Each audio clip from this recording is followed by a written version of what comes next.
Tonight from France, on the eve of the anniversary of the battle that changed the course of the Second World War.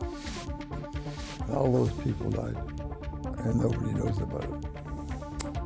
Well, that hurts. Honoring the Canadians who fought on D-Day, and memories of the day from the people who were liberated. We knew that was the end and the beginning of a new life. They certainly haven't forgotten the Canadians. After 10 straight interest rate hikes, the Bank of Canada changes direction. We've taken a bit of a hit, and we're going to have to rebuild that trust. Rising global heat, each of the last 12 months hotter than the last. We are playing Russian roulette with our planet. One by one, the hottest ever recorded. From CBC News, this is The National with Ian Hannah-Mansing and Chief Correspondent Adrian Arsenault, near Juno Beach, France.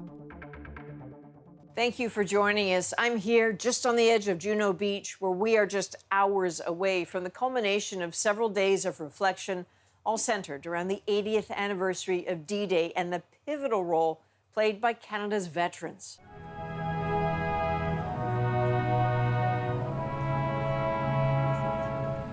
This anniversary is a particularly solemn one. What could be the last major D-Day gathering for those veterans who are still alive, those brave men who stormed these beaches and helped reshape the course of the Second World War. And it's one of the last two for the people of France who were children then. But remember 1944, when the Battle of Normandy began and brought their liberation.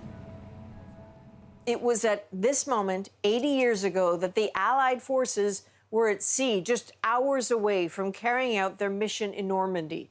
Tonight, we'll hear from some of them and their families determined to maintain their legacies. And we'll learn about the bond the veterans forged with the people they liberated. Margaret Evans begins our coverage. A meeting of generations and of nations. A dozen Second World War veterans from Canada applauded as they took their seats of honor at a Canadian war cemetery in Normandy, surrounded by headstones etched with the maple leaf. Soldiers who didn't make it home from a war that reached its turning point on D-Day 80 years ago. 99-year-old George Couture was there. Well, I come ashore right over here. The cemetery is just over 5 kilometers inland from Juno Beach, where the Canadians landed on that fateful day. I was only 17 years old, actually. He was captured and taken prisoner by Nazi troops just days later. 99-year-old retired Captain William Wilson was also a part of D-Day, a seaman gunner on a ship supporting landing troops. The surface of the ocean was covered with ships and boats and landing craft. He knows he was lucky. I wasn't there at the beach. Thank God. Wilson believes that despite ceremonies like this one, few people understand the cost of war. 6 years it took us. 6 years. All those people died, and nobody knows about it. Well, that hurts. But glimpsed amongst the headstones, more than one Canadian school group. It kind of hits a lot more than like the war memorials in Ottawa. It's overwhelming to see it instead of just pictures. There are also children of the French communities welcoming the veterans and their families back to Normandy each year, coaxed by parents into careful approaches. And in the fields surrounding the cemetery, wild poppies still grow. So Margaret, we're looking at multiple ceremonies tomorrow with leaders from around the world, but already I suppose there's one overarching message.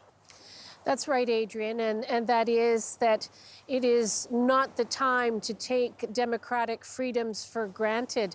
As we all know, there is another war on the European continent. One notable absence from the ceremonies tomorrow will be the Russian President, Vladimir Putin. Even though Russia was a key ally on the Eastern Front during the Second World War, his invasion of Ukraine has rendered his presence here, rendered him here persona non grata, and that will be the overriding message. We expect to hear from the United States President Joe Biden the message that democracy is under threat not only in Europe, but in the United States as well.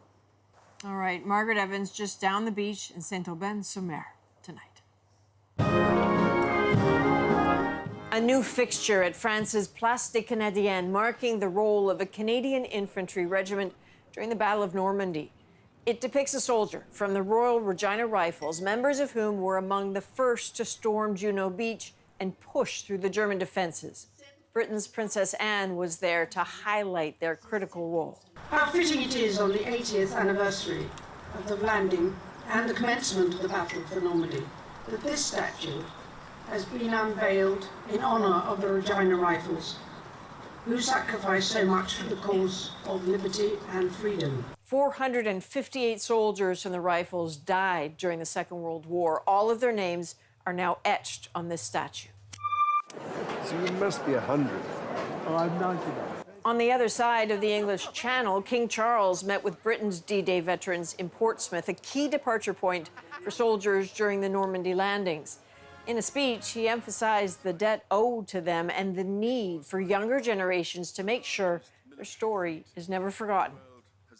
Well, tomorrow, a Canadian is planning to retrace the footsteps his father took on D-Day, footsteps that led to an injury that forced him from the battlefield and possibly saved his life.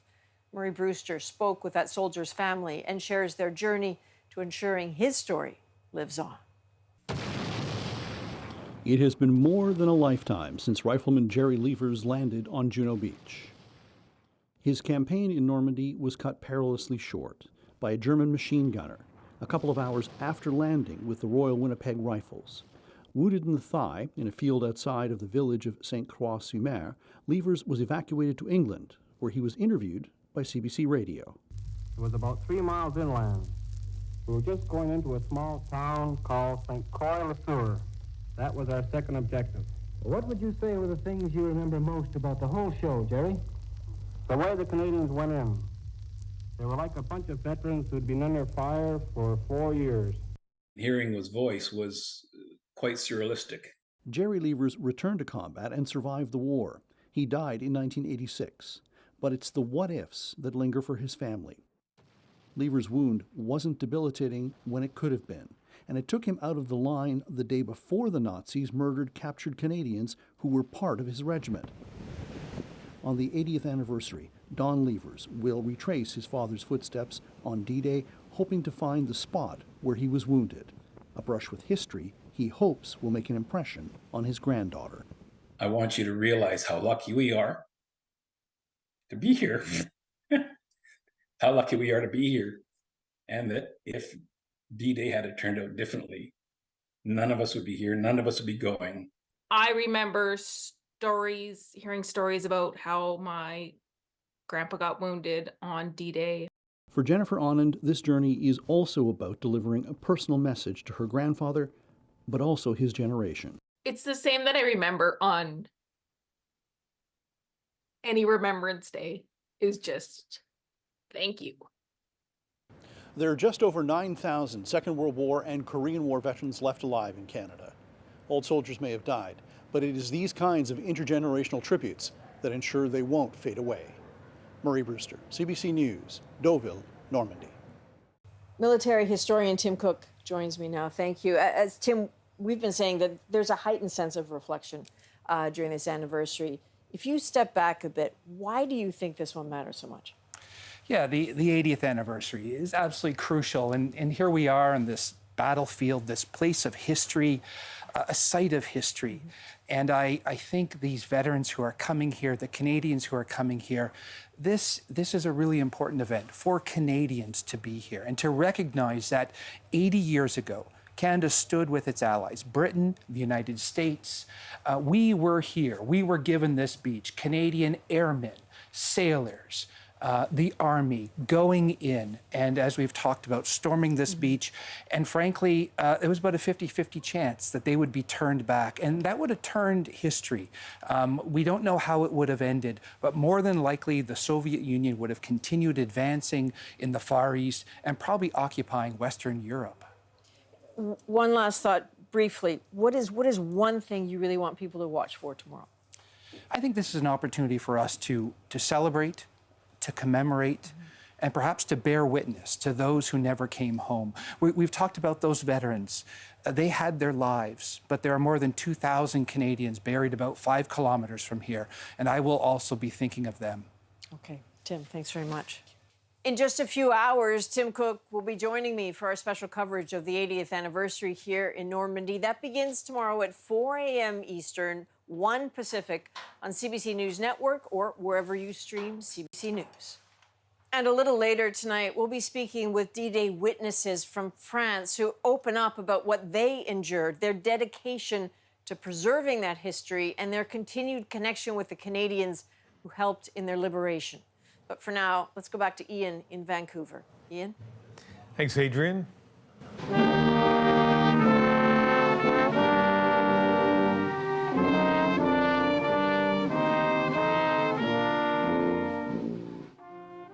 D-Day commemorations also happening here at home at the Cenotaph in Dieppe, New Brunswick, just outside Moncton.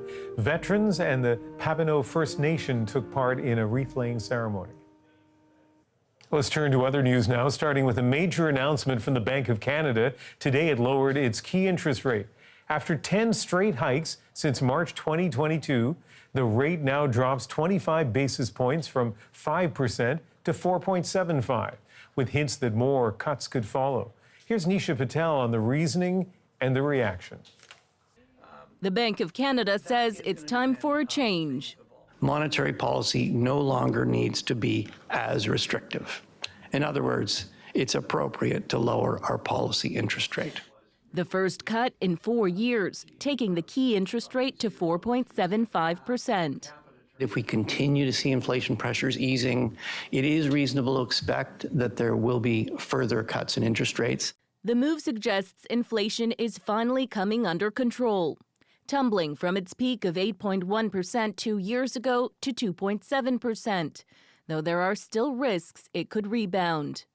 They want to get rates down, but they'll do it in a gradual way. So experts warn interest rates may be heading toward a new normal.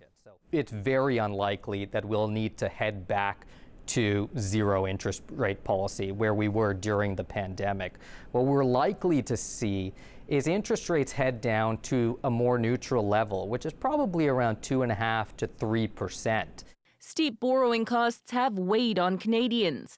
Following the central bank, the big banks reduced their prime lending rates to 6.95%. Do you have gym today? It's a relief for Joseph Hopkinson. When interest rates spiked, so did his variable rate mortgage payments, costing him an extra $2,000 a month. It's a struggle. I mean, obviously, no one accounts for that kind of budgetary hole. For him, the small change in interest rates is a big deal.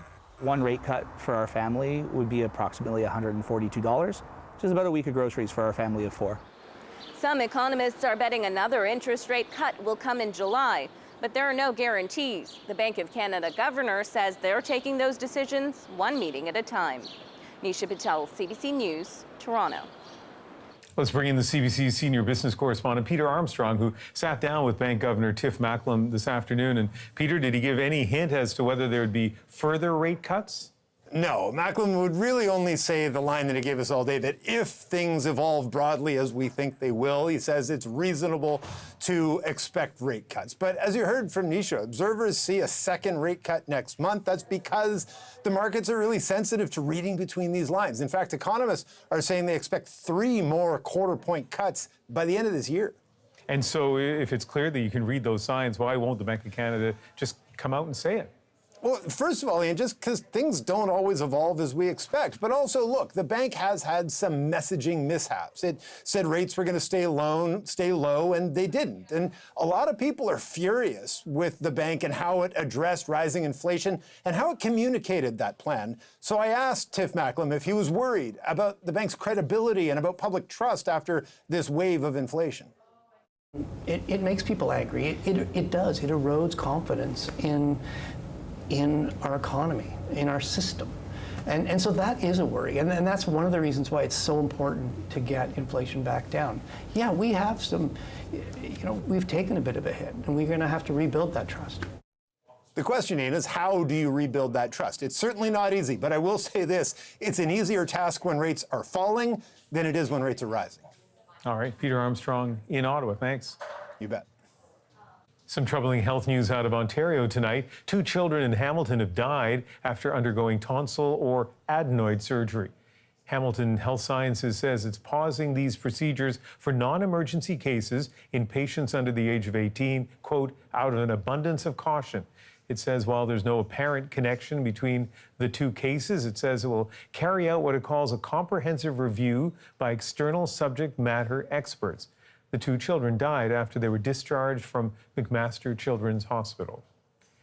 MPs are pressing the government to name the names hidden in a new foreign interference report. It said some parliamentarians helped foreign state actors. Rafi Boudjikanian looks at why those details may not become public for a while.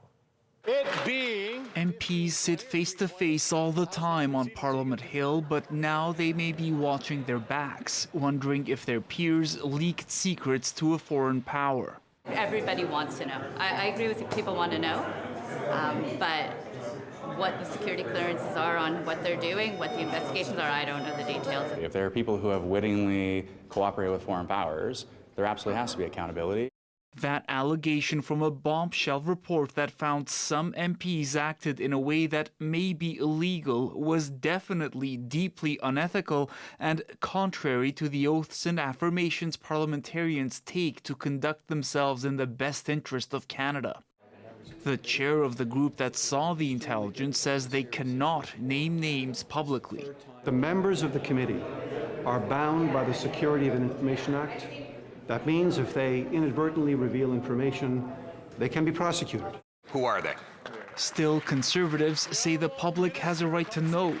I'm uncomfortable knowing that those individuals sit in the House of Commons. The NSICOP report said that there are just a few of them, but nevertheless, I think their names need to be released, and that's why we're calling on the Prime Minister to do exactly that. But some observers say there may be good reason to keep those identities secret for now, including ongoing investigations that are not public knowledge.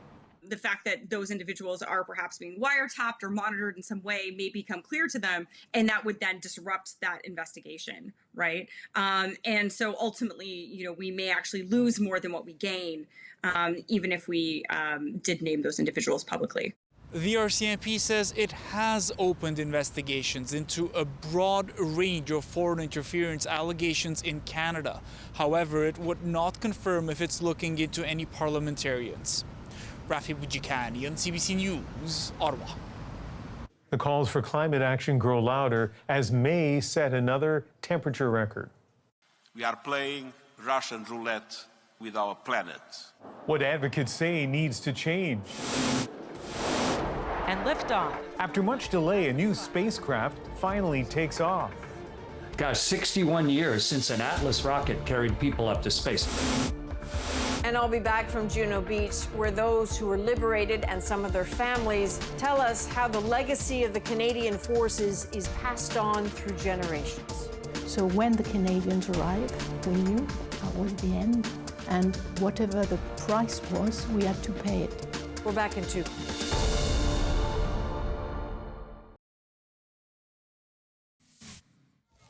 In the U.S., tens of millions are sweltering under a heat dome.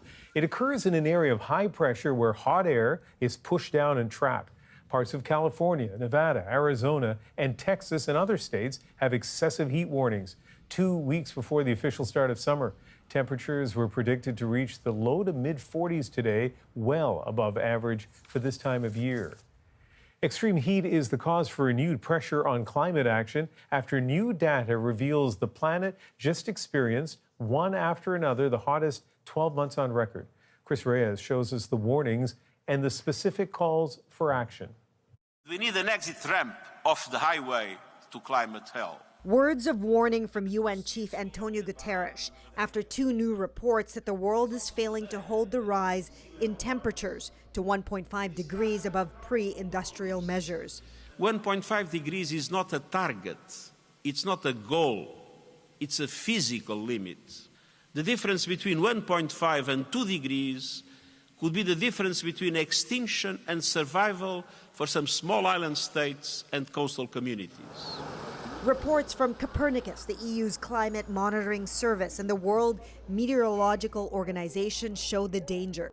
The findings include global average temperature for June 2023 to May 2024 was 1.63 degrees Celsius, higher than pre-industrial levels, the highest on record. Each of those 12 consecutive months set a new global temperature high for the time of year.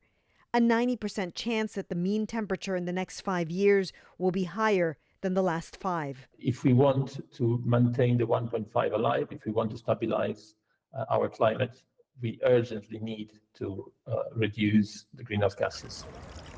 The reports reflect a year of weather extremes around the world: flooding, heat waves, wildfires, droughts, and hurricanes. Guterres called on governments to submit actionable plans to cut emissions. But in laying the blame for rising temperatures, he pointed the finger directly at the fossil fuel industry and urged their executives to act. Your massive profits give you the chance to lead the energy transition. Don't miss it. The Secretary General will be able to hold world leaders accountable on some of his calls to action when he meets with them face-to-face here in New York in September at the UN General Assembly and at the end of this year at the COP Summit. Chris Reyes, CBC News, New York. After the Bank of Canada finally cut the interest rate, Tiff Macklem says there's still a long road ahead. We've taken a bit of a hit, and we're going to have to rebuild that trust. He sits down with Peter Armstrong to explain how the bank plans to move forward.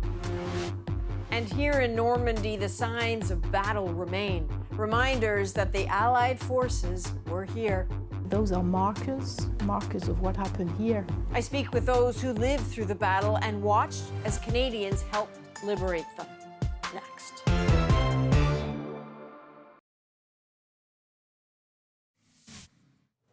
The World Health Organization says that for the first time, a person has died from a lab-confirmed case of the H5N2 strain of bird flu.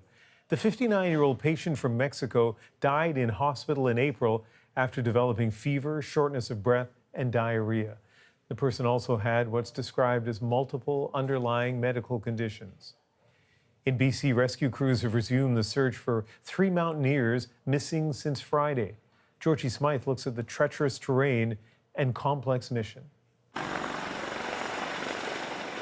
An active search for 3 mountaineers gained fresh momentum with clearer weather allowing for crews to gear up and conduct aerial surveys south of Whistler in BC's Coast Mountains. The missing climbers were supposed to return here to their car on Friday. They haven't been heard from since earlier that day. Police did not confirm their identities other than to say they're experienced in the mountains.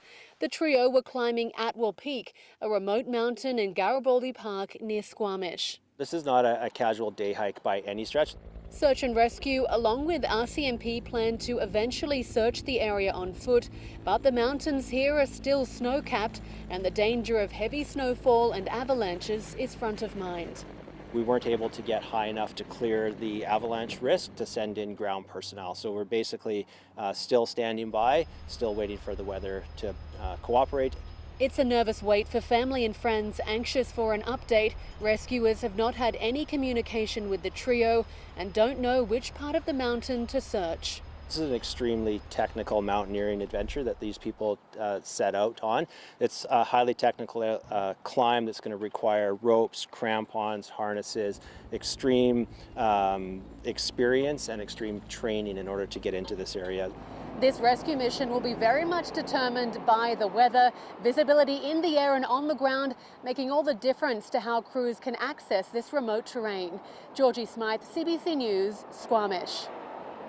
Now it's time to dig deeper into the stories shaping our world, starting with the story of valor and sacrifice that changed the course of history 80 years ago. We talk, as we should, of what the soldiers remember of D-Day, but memory rests within the French too, of course. It was their land liberated. You've got to understand what it's like to live in an occupied country, to be a little girl who's hungry. Those still here were just children then, with memories of things little kids notice. Soldiers who gave them candy, those who were kind. La liberté. Who spoke their language. So the D-Day commemorations here on French soil are very much about the French and their ongoing efforts to preserve the memory of the people and the place itself. Here, that grasping of remembrance is an ongoing labor of love and duty. Even the Normandy roads remember D-Day. Look down at the curbs in Bernier-sur-Mer. Maybe to you, that seems like wear and tear, but those are really the marks left by Canadian tanks rolling through 80 years ago. Natalie Worthington is part of keeping them just as they are. Those are markers of what happened here. You don't necessarily see it, but when you know it's there, you've got to maintain it as it is. Like the bullet holes in the walls, the bits of metal embedded in the roads, leaving the scars in place matters. Natalie's world is the memory of what Canadians did for France. She runs the Juno Beach Centre, which cherishes those soldiers and their efforts. And she carries the memories in her DNA. There is a lot of information that is not really known. Grew up with the tales of liberation from her parents, brutal tales from her mom in particular. When I was a little girl, I asked her, why is it you like the Allies, you like the Canadians? They are the ones who destroyed your house, destroyed your hamlet, killed your friends. That's all that happened during liberation.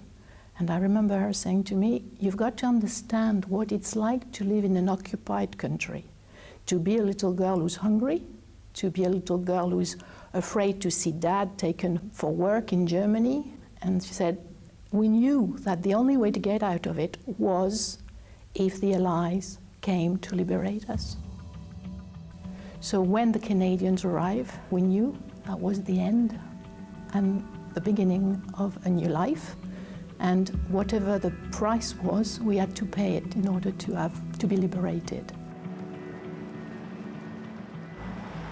Her parents are gone now, but others who were kids then are still here. Do they ever have stories to tell?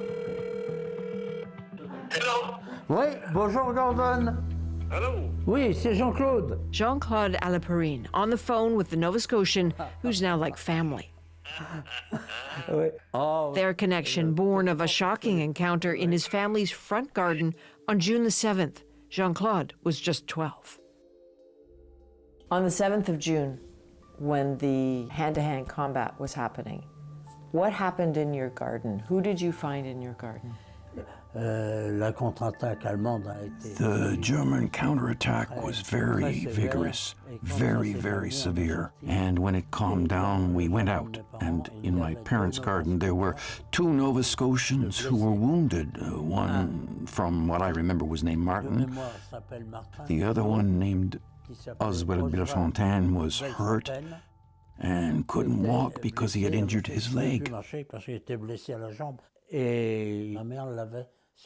And my mother took care of his leg a bit and told him her name was Lucille.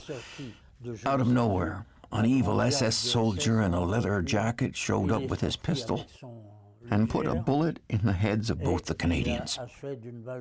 My father and his countrymen ended up burying 37 Canadian soldiers, Nova Scotians.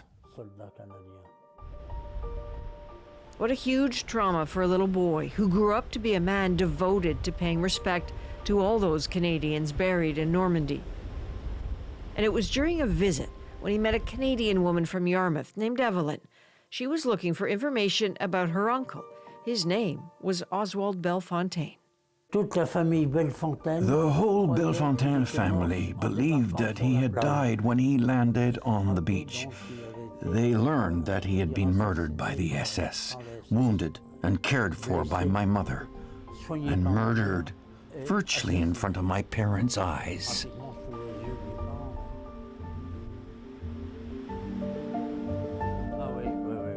A story told, a relationship forged. Je suis sûr, Jean-Claude, tu connais l'histoire mieux que n'importe qui que je connais. For decades now, Jean-Claude has traveled to Nova Scotia. Oswald's extended family, like Gordon on the phone, have been to France. There's a lot of love and remembrance. We must recognize that they gave us a lot. Freedom is to go where you want, to do what you want. I don't know if people today realize the importance that freedom represents.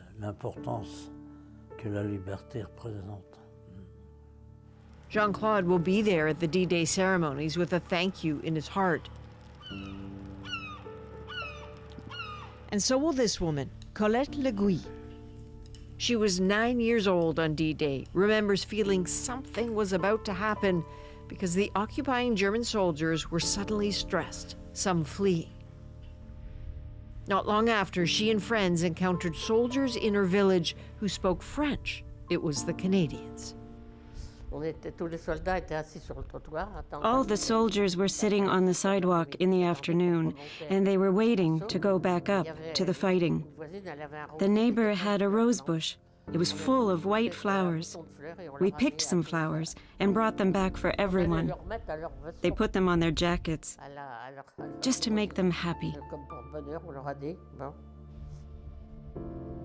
They were very tired, those soldiers? Yes, of course. One of them told me after, we're like cattle going to slaughter. Did you think in that moment, oh, the war is over? Oh, yes, I think. For days, everyone was moving around. We felt good. It was liberation. Colette's home is still a place of pilgrimage. This is the Landry family from the Magdalen Islands. Her album's full of the pictures of the days when vets would come for huge dinners, and then the years that school class trips from all over Canada would come to pay her a visit. They're still coming. 80 years is a long time ago. What do you hope that people understand about what happened there? We had freedom suddenly. It's something that money can't buy. Young and old, we felt it. Free, finally. No constraints. So how do you keep this feeling alive and the feeling of that bond? Spend enough time in the lovingly curated Juno Beach Center and it will come to you. It does when you look at the letters written by grieving Canadian parents asking French families to look after the graves of their sons, and then realizing they did. It comes to you when you watch Natalie, who often meets with witnesses. When you hear her say she has no doubt memories will stay alive long after the soldiers are gone. Sometimes people say, what's going to happen now that we no longer have veterans, or not many veterans? And my answer is what I've observed. You would have a veteran who would come here with his wife. That was 84. They didn't have anywhere to stay for the night. They were veterans on their motorbikes, trying to look for accommodation and knocking at doors. And we ended up with Canadians in our house because people were looking for a place to stay. And then after that, he was coming with his children. And now it's the children coming. It's the nieces, grandnieces, granddaughters. Now a dozen people can show up on the Normandy beaches to carry the memory of just one D-Day vet. And the Canadians who do come should be prepared for a warmth that is unique, as the last French witnesses and their families say the thank yous they've held for 80 years. It's very deep in them. Those Canadians came to lose their life here, to liberate them. And they are the ones you're going to find on the first row of the ceremonies. As soon as they're going to meet Canadians like you, they will want to tell you the story. They will want to share because it's part of them. Juno Beach, this land, is part of all of our stories. So Natalie from the Juno Beach Center, just 100 meters to my right here, says that almost daily she opens new pages of diaries from those who lived through those days. Just about each diary, she says, has a detail she didn't know before. And interestingly, she's had calls from German families who know very little of what their fathers or grandfathers did here, but they want to learn, want to come and see and learn. And remembrance is about helping everyone understand the meaning of the moments here. And that is why we are continuing our extensive coverage of the D-Day anniversary. Just hours from now, on Thursday morning, you can tune in to our CBC News special marking the 80th anniversary of the Allied landing at Normandy. That starts at 4 a.m. Eastern, 1 a.m. Pacific. So, Ian, we'll put a spotlight on the D-Day veterans who are returning to the beach right over there where they risked their own lives and watch their comrades fall, all in the name of liberty and freedoms that endure to this day. Looking forward to it. Thanks, Adrian. Let's turn now to the other big story of the day. Canadians finally see some relief with an interest rate cut, but the bank has some lessons learned. We've had to relearn a bit from this period is that people hate inflation. Could we see more cuts soon? We asked Tiff Macklem. Next.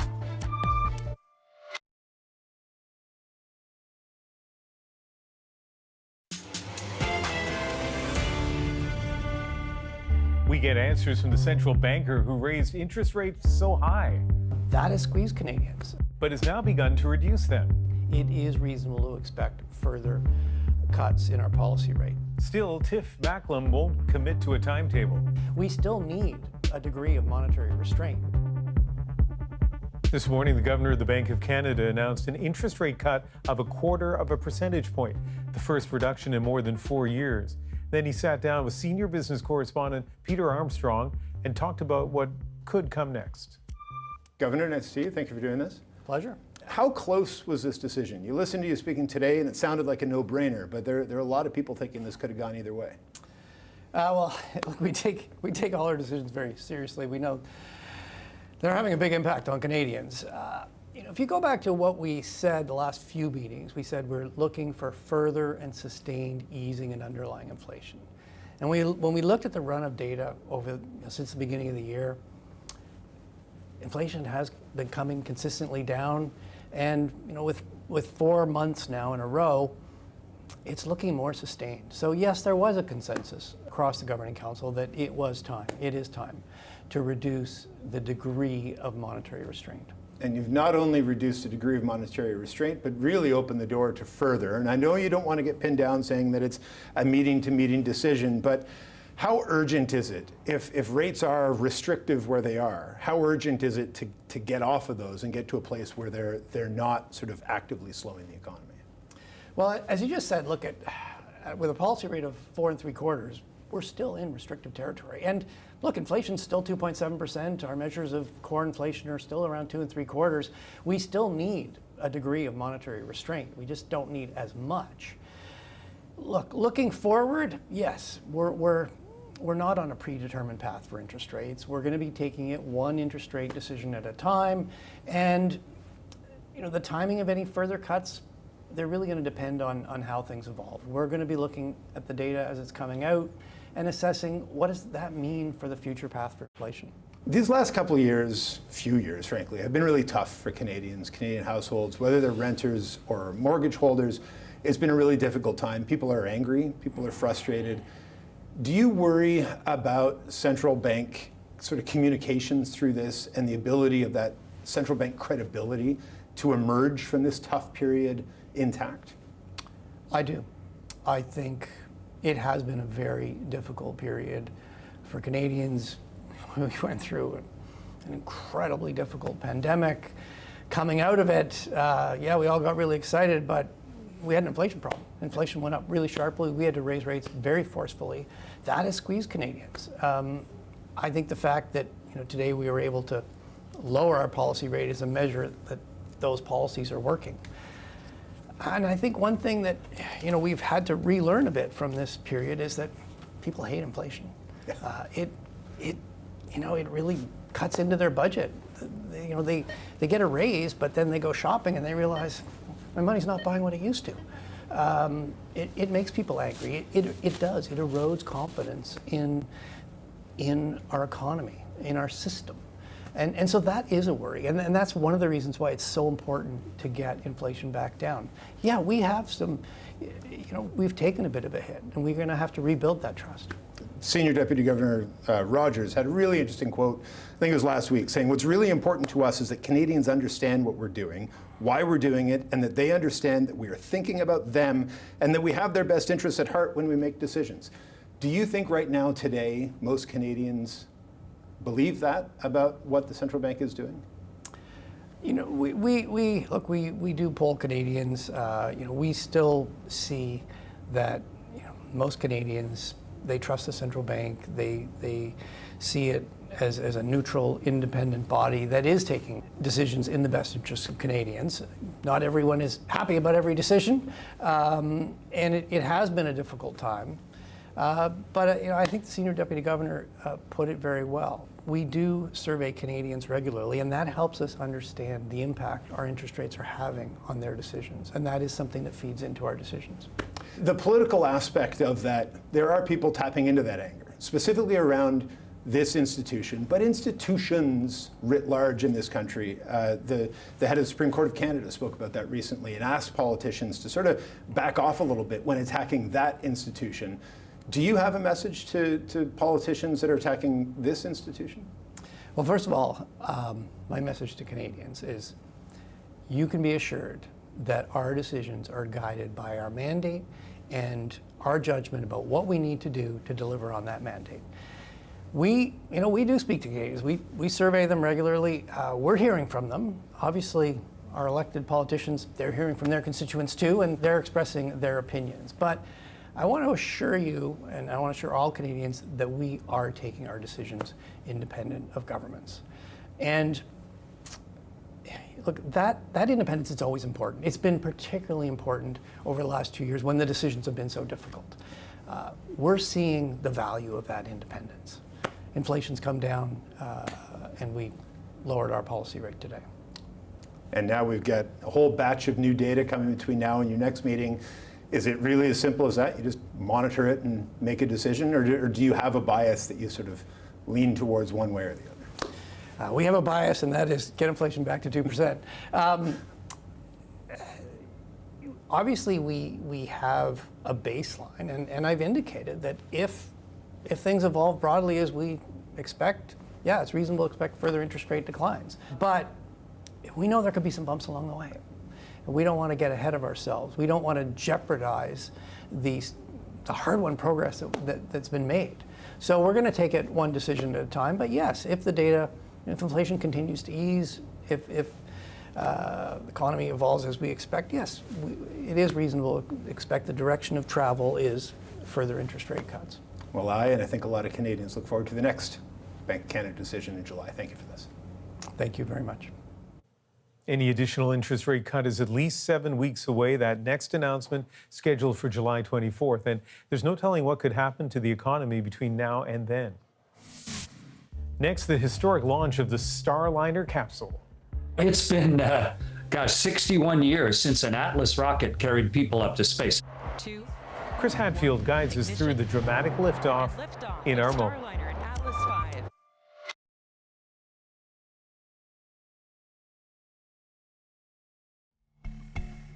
After multiple setbacks, Boeing's new Starliner capsule finally launched from Florida with 2 astronauts aboard, headed to the International Space Station. This mission was years in the making, but plagued by technical issues, both during development and just when it was set to launch the last 2 times. Tonight, the successful liftoff makes our moment. 5, 4, 3, 2, 1, ignition. Liftoff of Starliner and Atlas V, carrying 2 American heroes. It's a really important day in the history of space exploration. Sonny and Butch are now in orbit on their way up to the space station on a brand new rocket and a brand new spaceship. It's been, 61 years since an Atlas rocket carried people up to space. Now, they are in the process of proving one more way for human beings to safely get to Earth orbit and back. It's a big moment. They've been working on this for years and years. Let's put some fire in this rocket. Let's push it to the heavens. What astronauts do for a living is not practice things going right. We try and constantly figure out what can go wrong, and then how are we going to keep it from going wrong or react to it as it happens. That's what we do for a living. That's what Sonny and Butch did today. The next time that spacecraft travels, there's going to be a Canadian at the controls. And also this weekend, the Virgin Galactic spacecraft will be launching, and it too will have a Canadian at the controls. Jamil Janjua will be talking to him on Sunday on the National. He is an impressive pilot, used to be a fighter pilot here in Canada.